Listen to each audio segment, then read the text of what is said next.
Hey everyone, welcome back to our channel Tech Quest. I'm back with a new video.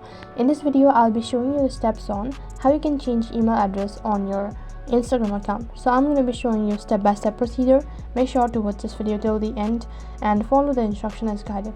So in order to change your email address on your Instagram, what you need to do is first thing, make sure that you've already updated your Instagram application to the latest version, and also make sure that you have a stable internet connection. Now go and log in into your Instagram account.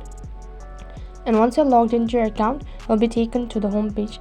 Now on this page, click on your profile icon in the bottom right corner, and after that click on the try bar icon in the top right.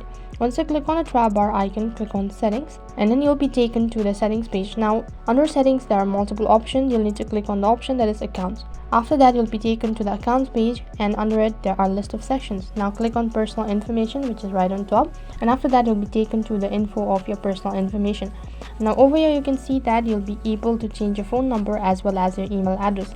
In order to change your email address, just click on the email, erase the email that is currently present, and then enter in the new email address that you want to link it. After you're done entering the email address, click on the stick icon in the top right.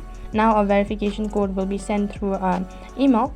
Now you need to open up your email, so make sure to go through it and then click on confirm your email address, and after that you've successfully changed your email address on your Instagram account. So in this way you can change your email address on Instagram. That is all for this video. I hope the video was helpful. Make sure to like, share and subscribe to our channel. Thank you for watching.